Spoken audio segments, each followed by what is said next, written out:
요한일서 1장 1절로 10절까지 말씀, 신약성경 388쪽, 우리 한 절씩 교독하고 마지막 10절은 한 목소리로 읽도록 하겠습니다. 제가 먼저 요한일서 1장 1절 말씀부터 봅니다. 태초부터 있는 생명의 말씀에 관하여는 우리가 들은 바요, 눈으로 본 바요, 자세히 보고 우리의 손으로 만진 바라.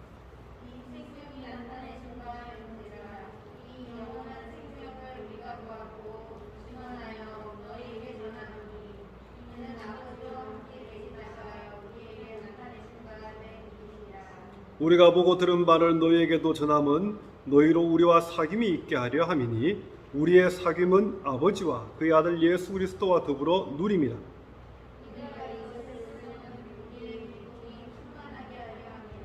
우리가 그에게서 듣고 너희에게 전하는 소식은 이것이니 곧 하나님은 빛이시라. 그에게는 어둠이 조금도 없으시다는 것입니다.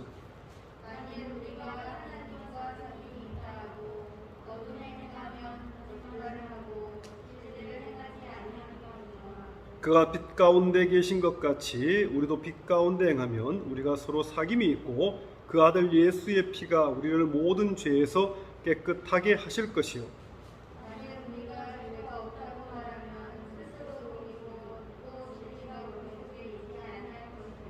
만일 우리가 우리 죄를 자백하면 그는 미쁘시고 이로우사 우리 죄를 사하시며 우리를 모든 불의에서 깨끗하게 하실 것이요. 만일 우리가 범죄하지 아니하였다면 하나님을 거짓말하는 이로 만드는 것이니 또한 그의 말씀이 우리 속에 있지 아니하니라. 아멘. 할렐루야. 지난주까지 유다서 강해를 마치고 이제 오늘부터는 요한일서 강해를 시작합니다. 뭐 정확히는 모르겠지만요, 아마 예상컨대 짧으면 10주, 길면 한 12주 정도 요한일서 강해를 하지 않겠나라는 생각입니다. 그래서 한 3개월 안에는 요한일서, 2서, 3서 강해를 다 마치려고 그렇게 생각하고 있습니다. 여러분들이 요한일서에 대해서 얼마나 알고 계시는지 모르겠지만요, 최소한 요한일서 강해를 시작하기 전에 요한일서를 기록한 저자인 이 사도 요한이 어떤 사람인가에 대해서는 좀 기본적인 내용을 알고 또 요한일서의 어떤 백그라운드를 좀 알고 그리고 말씀으로 들어가면 좋을 것 같습니다. 여러분, 사도 요한은요, 사도 바울 다음으로 성경을 많이 기록한 사람입니다. 신약 성경에서요. 여러분, 신약 성경 27권이지 않습니까? 그 중에 13권, 또 어떤 학자들은 히브리서까지 포함한다면 14권을 누가 기록했습니까? 사도 바울이 기록했죠. 그 다음에 두 번째로 많이 기록한 사람이 바로 이 사도 요한입니다. 몇 권을 기록했습니까? 4권입니까? 5권을 기록했습니다. 5권. 자, 요한복음부터 요한 1, 2, 3서, 요한계시록 5권이죠. 나머지는 이제 예를 들어서 이 누가 같은 경우 누가복음과 사도행전 2개를 기록했고요. 또 베드로 같은 경우는 베드로 전서후서 이렇게 기록했고, 어쨌든 또 작자 미상인 히브리서 같은 경우도 있죠. 저자 미상인. 근데 히브리서를 바울이 기록했다 그렇게 얘기하는 분들도 있습니다. 아무튼 이 성경, 신약 성경 27권 가운데 바울 다음으로 5권이나 기록했을 정도로 그렇게 초대교회 역사에 있어서 아주 큰 영향력을 끼쳤던 사람이 바로 사도 요한이거든요. 자, 예수님의 12제자들이 거의 대부분 순교했습니다. 그런데 이 사도 요한만큼은 순교하지 않고요, 아주 장수했습니다. 비록 과정 가운데 고난이 있었지만요. 그래서 여러 자료에 의하면은 정확한 일은 알 수 없지만은 한 95세쯤까지 살았을 것이다. 그렇게 역사적인 내용들이 증거하고 있습니다. 요한의 아버지는 세베대죠.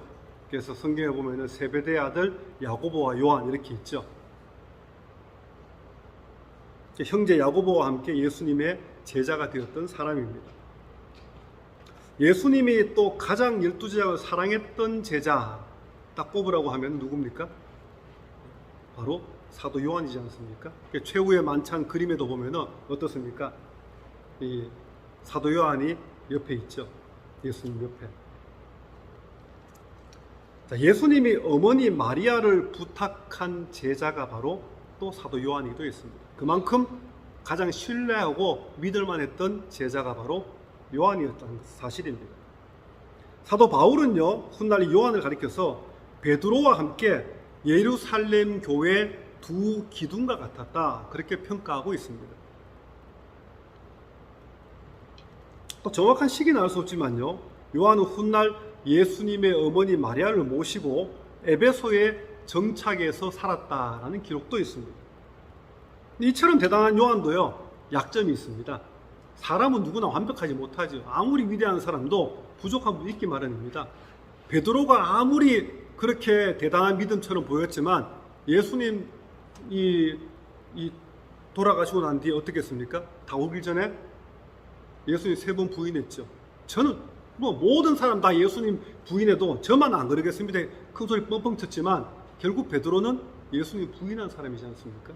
물론 나중에 철저히 회개했지만요. 누구나 부족한 부분이 있다는 것이죠.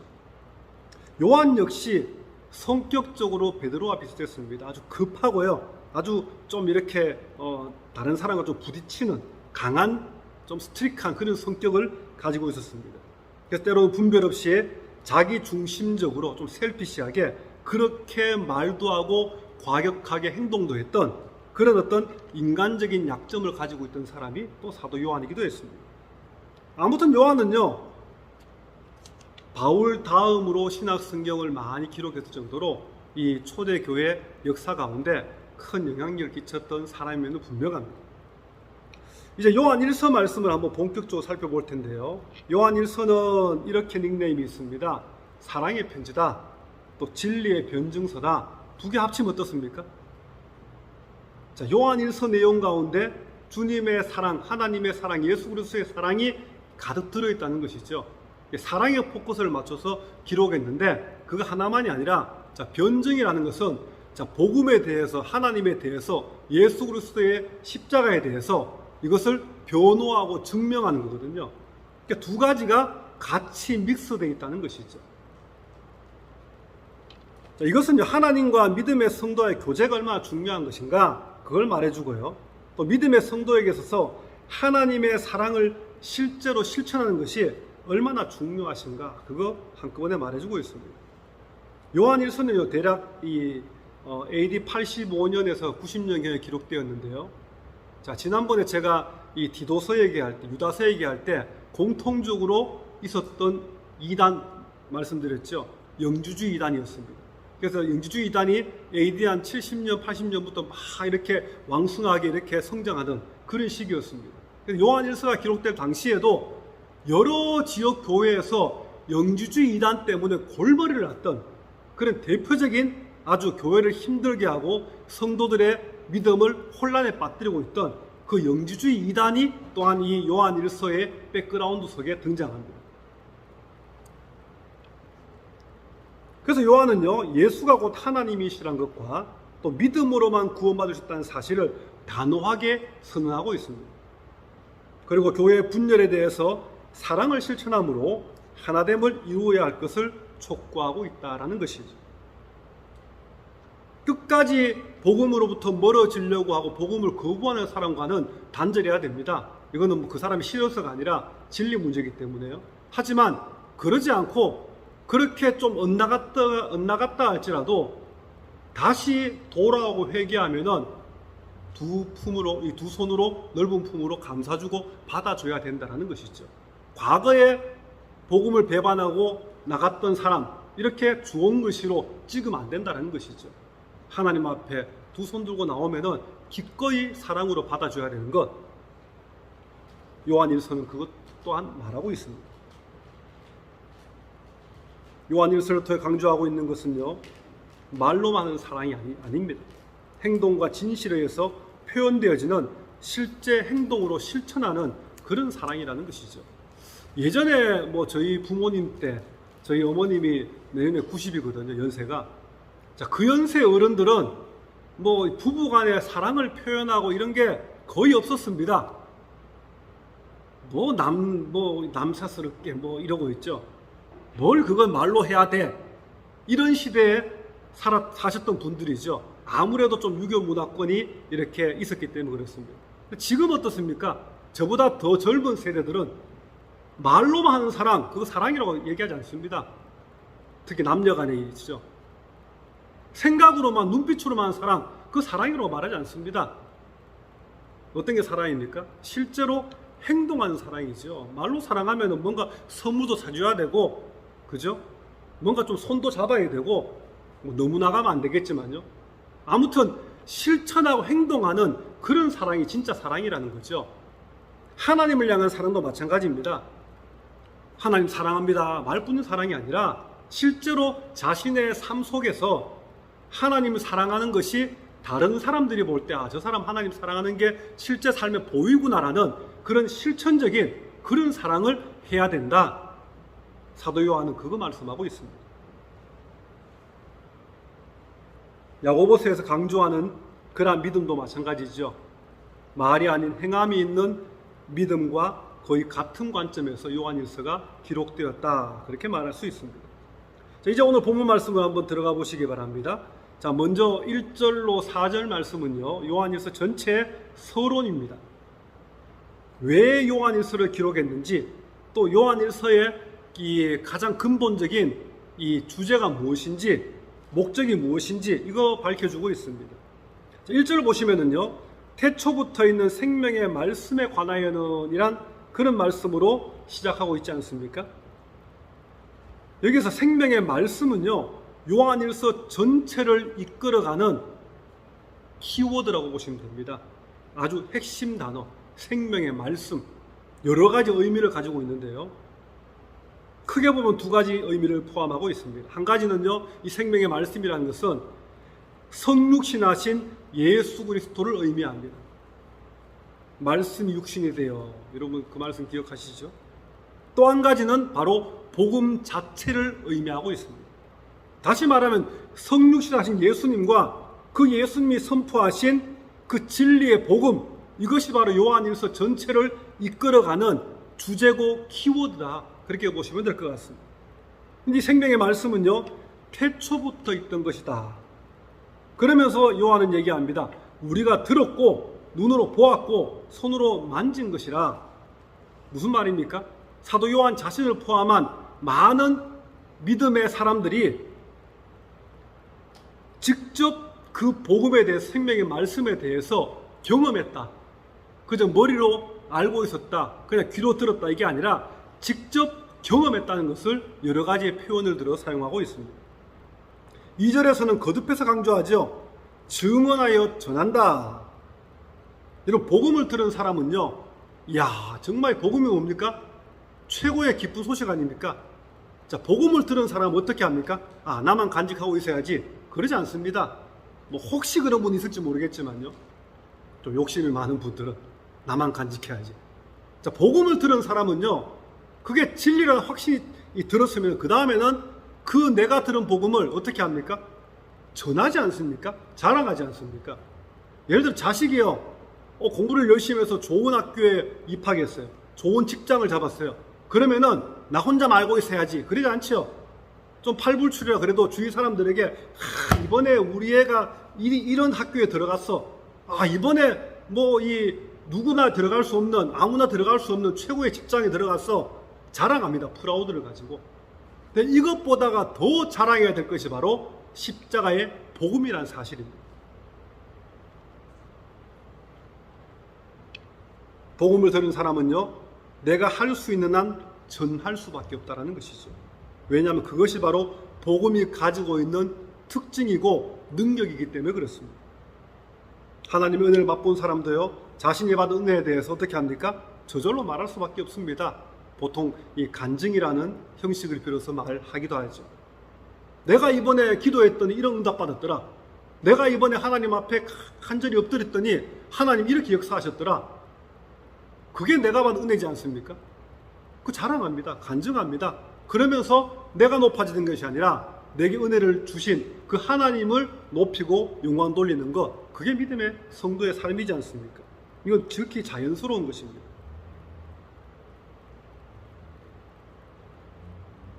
만약 어떤 사람이요 우연히 들어간 식당에서 너무나 음식을 맛있게 먹었다면은 어떻게 합니까? 여기 나만 알고 있어야지. 이거 그렇게 합니까? 아니죠. 친구들이 얘기합니다. 주위 사람이 얘기합니다. 내가 우연히 들어간 식당이 너무 맛있더라. 너도 만약에 그 근처 갈 일 있으면은 그 식당 가서 밥 먹어라. 그렇게 하지 않습니까? 숨은 맛집이더라. 그렇게 홍보합니다. 그 식당 주인이 뭐 홍보해달라고 얘기 안 해도요.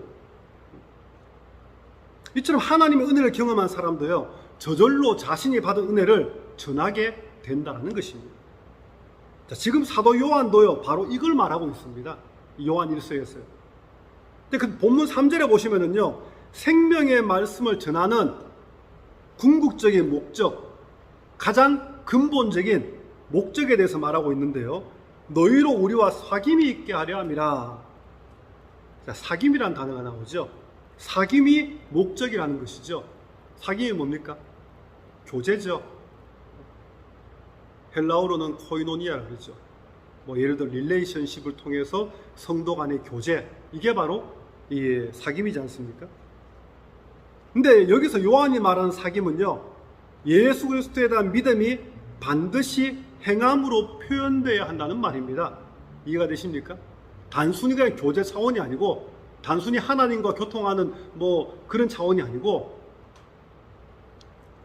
예수님 때문에 내 안에 들어온 이 믿음이, 자란 믿음이 반드시 내 삶을 통해서 행함으로 실천적으로 표현된다. 그 말씀이 바로 사귐의 의미라는 것이죠. 만약 교회 안에 아주 가난한 성도가 있어 밥을 굶고 있어요. 그럼 어떻게 됩니까? 하나님, 저 성도가 밥을 굶지 않게 하나님 만나를 주십시오. 그렇게 기도만 하면 됩니까? 안 됩니까? 아니죠. 가끔 그런 분들이 있습니다. 기도만 합니다. 근데 그분이 기도만 하는 분이 정말 그 밥도 못 먹는 성도에게 이렇게 조금이라도 이렇게 밥 한 그릇 사줄 수 있는 능력이 안 되면 기도만 해야 되겠죠. 그거 어쩔 수 없습니다. 근데 충분히 할 수 있음에도 불구하고 기도만 하는 그것은 진짜 믿음이 아니라는 거죠. 진짜 사랑이 아니라는 거죠. 기도하면서 내가 할 수 있는 최소한이라도 밥이라도 한 그릇 굶고 있는 성도에게 사줘야 된다는 것이죠. 어떤 대가를 바라지 않고요. 큰 엄청난 것 하라는 것이 아니라는 것이죠. 내가 할 수 있는 수준에서 마음만 있으면 얼마든지 할 수 있는 범위에서 실천적인 믿음의 삶을 살아라. 그게 바로 사귐의 의미라는 것이죠. 교회 안에 고난 가운데 있는 성도가 있으면요, 그저 말로만 위로할 것이 아니라 고난 가운데 있는 성도들에게 실제적인 도움을 줘야 됩니다. 만약 어떤 성도가 슬픔 가운데 있어요. 어떤 질병 가운데 있어요. 그럼 말로만 아이고 힘들겠어, 제가 기도하겠습니다. 그걸 끝나면 안 된다는 것이죠. 실제로 그 성도에게 도움이 될 만한 것을 해야 된다는 것이죠. 만약 그 성도가 집안일 전혀 못한다. 한번 가서 청소라도 해주고, 그런 실천적인 것을 해야 된다. 그것이 바로 참된 믿음이다. 사도 요한은 그렇게 말합니다. 오늘날 교회 안에요, 말만 하는 성도들이 점점 많아집니다. 특히 한국교회 보면요, 우리 이민교회는 좀 덜한 것 같아요. 근데 가만히 비교해 보면은 이민교회는 그래도 같이 좀 이민 와서 동병상련이라 그러죠. 같이 정착하는데 어떤 그런 경험들이 있기 때문에 또 이 좀 서로의 마음을 압니다. 근데 한국교회 같은 경우는요, 그게 좀 부족해요. 그래서 말로만 하는 성도들이 참 많습니다. 교회 안에서요.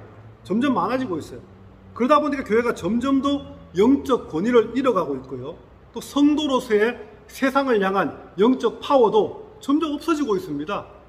개독교라 소리를 들으면은 뭔가 좀 영적 권위를 가지고 그들에게 그게 아니다라고 선포할 수 있는데 그냥 움츠러들고 있죠. 그러거나 말거나 나만 아니면 되지. 아주 소극적인 그런 신앙으로 점점 쪼그라들고 있는 것이 오늘날 교회의 모습이라는 것이죠.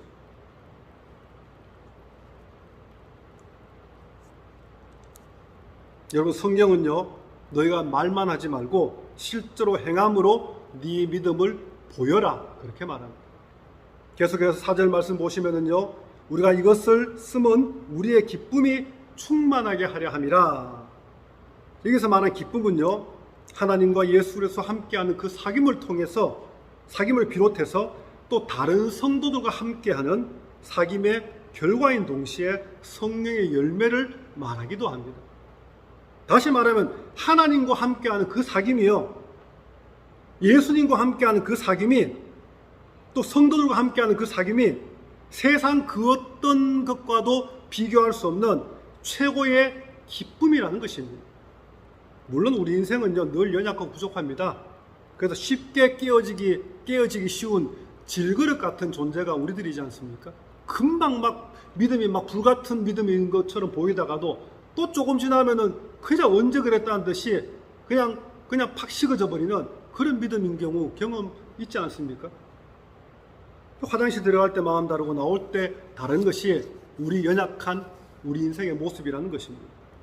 어제까지 하나님과 함께하는 것이 최고의 기쁨이다, 그렇게 말했으면서도요, 오늘은 세상에서 얻는 기쁨이 최고다, 그렇게 말하며 살아가는 뭔가 이율배반적인, 뭔가 앞뒤가 안 맞는, 어쩌면 그런 갈대 같은 그런 믿음의 삶을 살고 있는 것이 제 모습이기도 하고, 또 이 땅을 살아가는 모든 성도들의 연약한 모습이기도 하다라는 것이죠. 그래서 우리는요 어떻게 됩니까? 하나님 도와주세요. 저 이렇게 부족합니다. 약합니다. 늘 믿음을 고백하지만 또 넘어졌습니다. 하나님 도와주십시오. 일으켜 주십시오. 기도해야 된다는 것이죠. 내 힘으로 내 의지로 충분히 할 수 있다고 생각하는 그 순간 우리의 믿음은 타락으로 향해가고 있습니다. 여러분, 타락이라고 했어요. 무슨 엄청난 죄를 짓고 나쁜 짓 하고 그것만 타락이 아닙니다. 하나님의 뜻과 점점 멀어지면 그게 타락이에요. 오히려 그게 더 큰 문제입니다.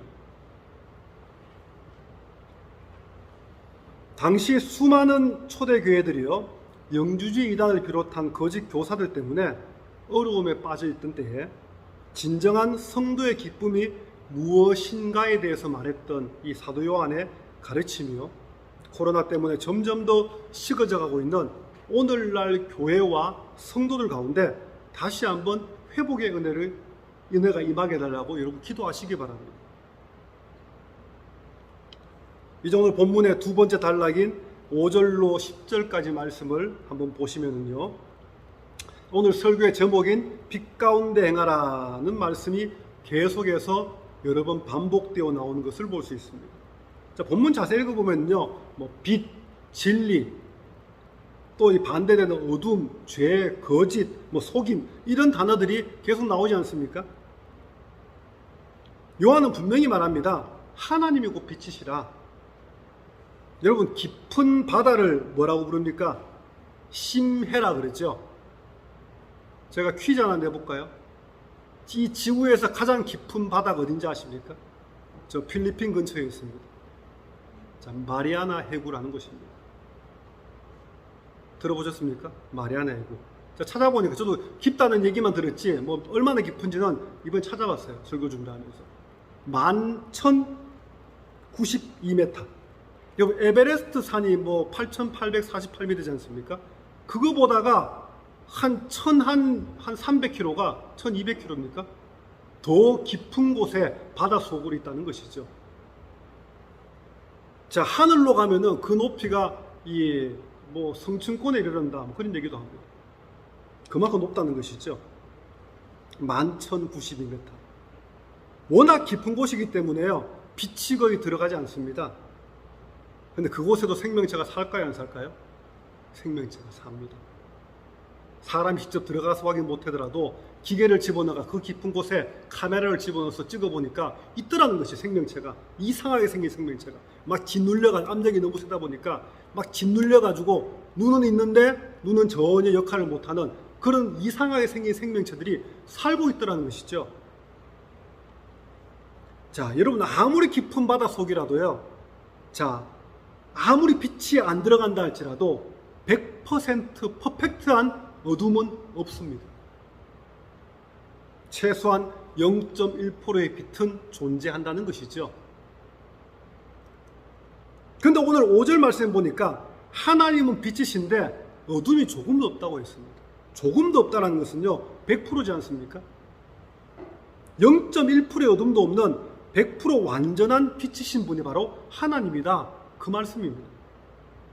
여러분, 성도의 아이덴티티, 성도의 정체성은요, 뭐 따라갑니까? 빛을 따라가야 됩니다. 진리를 따라가는 것이 성도의 정체성입니다. 왜 그렇게 살아야 됩니까? 그것이 바로 하나님 우리를 창조하신 목적이고 이유이기 때문에 그렇습니다. 왜 사느냐? 하나님 따라가고 빛을 따라가고 진리를 따라가기 위해 우리가 살아간다는 것이죠. 하나님이 빛이시라고 했으니까 우린 당연히 빛된 하나님을 따라가는 것이 마땅하다는 것입니다. 그런데 빛을 따라가다 보면은요, 우리에게도 나도 모르는 사이에 빛이 납니다. 하나님만큼의 빛은 아니지만. 왜 그런지 아십니까? 여러분, 달이 스스로 빛을 냅니까? 못 냅니까? 네? 스스로 빛을 못 냅니다. 제가 아는 상식으로는요. 근데 빛이 나는 것은 보이지 않습니까? 달이 뜨지 않습니까? 밝게. 밤에는. 왜 그렇습니까? 태양으로부터 오는 그 빛을 가지고 있다가 내보내는 거죠. 반사라 그러지 않습니까? 달 자체는 빛이 없지만은 태양으로부터 빛을 받기 때문에 빛을 내보낸다라는 것이죠. 성도가 빛을 내기 위해서도요, 완전한 빛이신 하나님으로부터 빛을 받아야 된다는 것입니다. 하나님으로부터 오는 빛을 받기 위해서는요, 반드시 빛이신 하나님을 따라가는 삶을 살아가야 되는 것입니다. 본문 6절 말씀에 보면요, 빛 대신 하나님을 따라가는 것을 하나님과 사귐이 있는 것. 제가 앞서도 사귐이라는 얘기했죠. 하나님과 사귐이 있다는 것은 빛이신 하나님을 따라가는 것을 의미합니다. 그런데 하나님과 빛 대신 이 하나님을 따라간다고 하면서요, 하나님과 사귐이 있다고 하면서도 실제로는 만약에 어둠에 거한다면, 자, 그것은 거짓말하는 것이다. 본문은 그렇게 얘기합니다. 진리를 행하지 않는 것이다. 무슨 말입니까? 말로는 내가 하나님 따라간다, 빛을 따라간다. 그리고 실제 사는 것은 그게 아닐 때는 거짓말장이고 진리를 쫓아가지 않는 삶이라는 것이죠. 빛 대신 하나님을 따라가는 것은요, 곧 하나님과 사귐이 있는 것이고 또한 진리를 행하는 것이라는 말입니다. 사도 요한은 거듭 강조해서 말합니다. 그가 빛 가운데 계신 것 같이 우리도 빛 가운데 행하면 우리가 서로 사귐이 있고 그 아들 예수 그리스도의 피가 우리를 모든 죄에서 깨끗하게 하실 것이요. 여러분, 무슨 말입니까? 완전한 빛이신 그 하나님과의 사귐은요, 단순히 어떤 그 차원에 머물러 있는 것이 아니라 한 단계 더 발전된다는 것이죠. 그래서 하나님과의 사귐이 성도들 간의 사귐으로 발전된다. 그걸 말하고 있습니다. 결국 성도 간의 사귐은요, 완전한 빛이신 하나님과의 사귐으로부터 출발한다. 자, 무엇이 먼저입니까? 하나님과의 사귐이 먼저 이루어질 때 그 사귐을 통해서 성도 간의 사귐이 이루어진다라는 것이죠. 이것은 또한 하나님과 온전한 사귐이 이루어지지 않고서는요, 성도 간의 사귐 또한 제대로 이루어질 수 없다라는 것을 또 반대로 말하는 것입니다. 또 우리가 빛 가운데 거하면은요, 그 아들 예수 그리스도의 피가 우리를 모든 죄에서 깨끗하게 하실 것이라 그렇게 말씀하지 않습니까? 그런데 예수 그리스도의 피는요, 다시 말하면 십자가에서 대속의 제물로 죽으신 그 예수의 피를 말하지 않습니까? 이거 단순히 어떤 죄를 용서하는 그런 차원에 머무는 것이 아니고요, 타락한 인생의 성품까지 깨끗하게 하신다, 그런 의미까지 포함하고 있습니다. 단순히 내가 예수 믿고 그 예수의 피 때문에 예수 믿고 구원받고 그 차원에 머무는 것이 아니라 타락했던, 지옥 갈 수밖에 없던, 죄밖에 없던 내 어떤 깊은 이 성품까지도 바뀌게 된다는 것을 의미합니다. 여러분, 믿음의 성도가 빛 가운데 행한다는 것은요, 성도로서 좀 착한 삶을 산다, 그런 말이 아닙니다. 왜냐하면 예수 안 믿는 사람도요, 무신론자도, 이단들도요, 사이비 종교에 빠진 사람들도 우리보다가 더 착하게 사는 많지 않습니까? 자, 착하게 살면은 진리 가운데 사는 건가? 아닙니다. 그건 별개의 문제예요. 가끔 보면은 예수 믿는 사람이 크리스찬인데도 정말 못된 사람이 있지 않습니까? 어떻게 저렇게 못됐을까? 그런 사람이 있습니다. 그래서 착하게 사느냐 못되게 사느냐 그거하고 빛 가운데 행한다는 것하고는 조금 별개의 문제라는 것이죠. 우리가 믿음의 성도로서 완전한 빛이신 하나님과 사귐이 있는 삶을 산다는 것은요, 어둠이 가득 찬 세상을 바라보던 눈이 이제는 완전히 빛이신 하나님을 바라보게 된다는 것이죠. 보는 눈이 어디를 보느냐가 바뀌게 된다는 것입니다. 여러분, 사람은요, 자기가 관심 있는 것, 좋아하는 것, 거기에 눈이 돌아가게 되어 있습니다. 돈 버는 거 좋아하는 사람은 어디에 돌아갑니까? 어떻게 하면 돈을 좀 많이 벌까? 어디에 가면 좀 돈을 잘 벌 수 있는 곳에 내가 갈까? 또 돈을 잘 버는 사람하고 같이 커넥션을 많이 가지지 않습니까? 늘 사업에 실패한 사람하고는 좀 멀리합니다. 별 볼 일 없거든요. 같이 있어봐요. 돈에 관심 없고요, 명예 권세에 관심 있는 사람은요, 내가 좀 더 권세를 가질 만한 그런 사람들과 어울리고 거기에 관심을 가지다라는 것이죠. 또 어떤 분들은 정말 이 어떤 문화나 어떤 세계 역사나 사회의 어떤 변화, 발전을 위해서 그렇게 관심 있는 사람들은요, 거기에 올인하지 않습니까? 스티브 잡스 같은 사람, 그 사람 돈에 목숨 건 사람 절대 아닙니다. 그 사람이 부족한 부분도 있고 좋은 점도 있지만요, 그 사람의 이 인생의 아이콘은 뭡니까? 혁신이에요, 혁신. 뭔가 세상에 한 번도 나오지 않은 전혀 새로운 것을 개발해가지고 정말 세상을 한번 바꿔봐야 되겠다. 그게 스티브 잡스의 기본적인 삶의 철학이지 않습니까? 내가 관심 가지는 것에 거기에 올인하는 것, 눈을 돌리고 관심을 가지고 시간을 투자하는 것, 모든 사람들의 공통적인 모습이라는 것이죠. 근데 우리 예수 믿는 믿음의 사람들은요, 어디에 관심을 가져야 됩니까? 바로 빛이신 하나님을 바라보는데, 진리이신 하나님의 말씀을 바라보는데 거기에 관심을 더 많이 가져야 된다는 것입니다. 우리가 세상에 몸담고 있지 않습니까? 세상을 살아가지 않습니까? 세상 속에 그리스도에 살면서 세상의 것을 그냥 다 무시하고 살라, 그런 말이 아닙니다. 최소한 세상의 것들보다는 빛이신 하나님을 바라보는 것이 좀 더 우선순위가 돼야 되고 좀 더 많은 시간을 들여야 된다는 것이죠.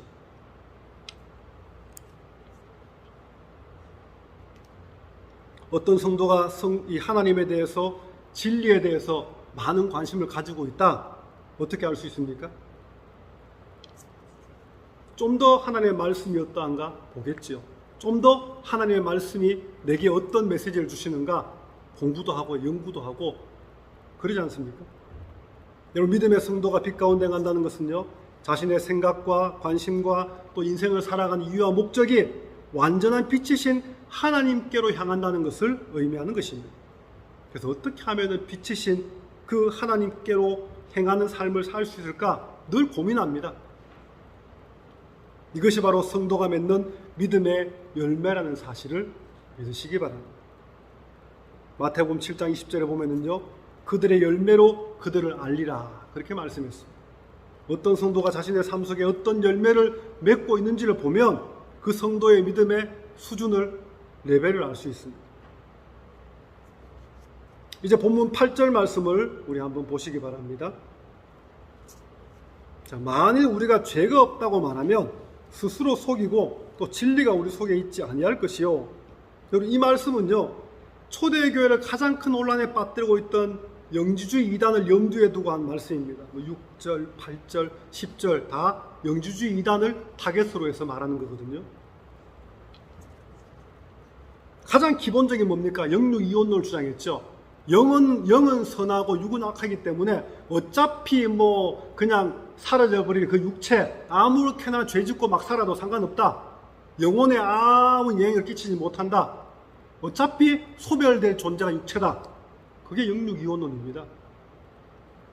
그러면서 그냥 죄짓고 살아도 내 영혼에는 아무 영향을 끼치지 못한다. 그게 영지주의 이단 가장 기본적인 교리거든요. 어차피 소멸돼 없어질 몸이기 때문에 몸으로 짓는 죄, 그건 죄가 아니다. 그렇게 말해봤자 결국 그거는 스스로를 속이는 것에 불과하다. 그것을 기억하라는 거지요. 짓고 싶은 죄 마음껏 짓고 살면서도 내 영혼은 깨끗하다, 아무리 말해봤자 결국 거짓말이다. 그러면서 이런 자들 가운데는 결코 하나님의 진리가 없다, 그 말씀을 합니다. 계속해서 9절 말씀 보시면은요, 우리 뭐 이 암송 많이 하는 구절이죠. 만일 우리가 우리 죄를 자백하면 그는 미쁘시고 의로우사 우리의 죄를 사하시며 우리를 모든 불의에서 깨끗하게 하실 것이요.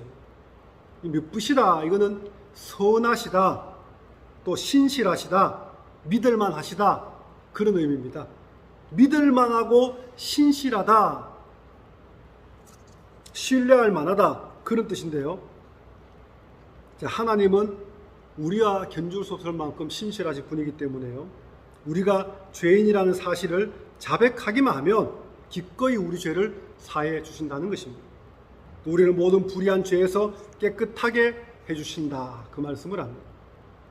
근데 하나님 우리 죄를 사해 주시는 것은요, 우리가 빛 가운데 행하는 삶을 살아라라는 의미에서 우리 죄를 사해 주십니다. 아무렇게 내가 너희 죄를 사해 줄 테니까 아무렇게 살아라 그게 아니고, 이제부터 내가 너희의 죄를 사해 줄 테니까 이제는 빛 가운데 삶을 살아라, 진리 가운데 사는 삶을 살아라 그런 의미라는 것이죠. 과거에는 비록 죄 가운데 세상 어둠 가운데 거했을지라도 이제부터는 내가 모든 죄를 용서해 주는 지금부터는 빛과 진리 가운데 행하라는 것입니다. 여러분, 사람은 원래부터 죄인일 수밖에 없지 않습니까? 하지만 하나님은 원래부터 의로우신 분이지 않습니까? 우리가 우리 죄를 자백하기만 하면 기꺼이 용서의 은혜를 베푸시는 분이 바로 우리 하나님이시라는 것입니다. 이제 마지막 10절 말씀을 우리 다 같이 한번 읽어보겠습니다. 시작. 만일 우리가 범죄하지 아니하였다면 하나님을 거짓말하는 이로 만드는 것이니 또한 그의 말씀이 우리 속에 있지 아니하리라. 자, 6절, 8절에서 10절도요. 이 영지주의자들의 잘못된 그러한 주장을 지적하고 있는 말씀입니다. 자, 세상 모든 인생은 죄인일 수밖에 없는데 영지주의자들은 자신들의 영혼은 범죄하지 않았다고 주장했다 그랬죠. 이 말은 곧 하나님을 거짓말쟁이로 만들어버리는 것입니다. 또 하나님도 죄를 가지고 있다는 그런 의미이기도 합니다. 자, 그렇게 되면은요, 하나님은 결코 완전히 의로운 분이 되지 못하지 않습니까? 완전히 의롭지 못한 하나님이 어떻게 죄를 완전히 용서할 수 있는가? 불가능이지 않습니까? 하나님 죄가 없어야지 죄인을 용서하지, 죄가 있는 하나님이 무슨 죄를 용서합니까? 물론 우리끼리 인간들끼리 사람들끼리 하는 죄를 용서하는 것하고 또 차원이 다르지 않습니까? 그래서 요한은요, 영주주의 이단들의 주장을 단호하게 비판합니다. 그의 말씀이 우리 속에 있지 아니하리라. 자, 지금까지 선포된 모든 하나님의 말씀들이 저들 영주주의 이단들 속에는 결코 있을 수 없다 그 말씀을 합니다. 죄를 부인하는 자들은 구원과 멀어질 뿐 아니라 말씀과 빛 가운데 행할 수 없고 하나님께서 베푸시는 그 용서의 은혜 또한 결코 바랄 수 없음을 기억하라는 것입니다. 이제 오늘 오늘 말씀을 정리합니다. 자, 믿음의 성도가요, 빛 가운데 행하는 삶을 산다는 것은 우리 신앙생활에서 아주 중요한 그러한 키워드라고 할 수 있습니다. 말만 하는 믿음은요, 아무도 신뢰하지 않기 때문에 그렇습니다.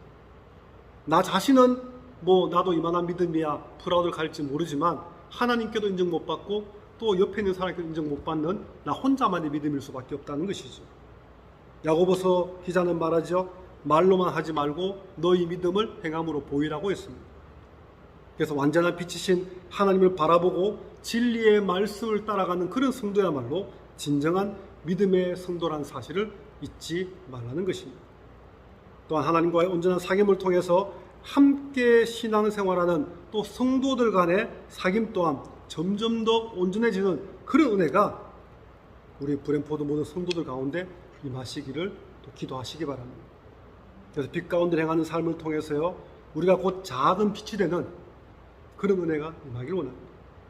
하나님의 진리의 말씀을 부정하고 죄악된 어떤 이 세상의 문화를 따라가기를 결정한 캐나다 장로교 총회 결정을 보면서요, 참 암담한 생각도 들고요, 또 이제 주님 오실 날이 멀지 않았다 라는 생각들을 늘 하게 됩니다. 자, 오늘 무슨 날입니까? 자, 모르십니까? 광복절이지 않습니까? 한국은 또 반나절 빠르지만요, 제 76회 광복절이 바로 오늘입니다. 8월 15일입니다. 여러분, 신사참배가 단지 국민의례일 뿐이라고 하면서요 결정했던 1938년 9월 9일 한국 장로교 27회 총회 결정 사항이었습니다. 자, 이 날짜는요 한국 교회 장로교에 있어서요 교회사에 있어서 가장 역사적으로 수치스러운 그러한 날이기도 합니다. 여러분, 세상이 아무리 변해도요 하나님의 진리만은 결코 변할 수 없다는 사실을 믿으시기 바랍니다.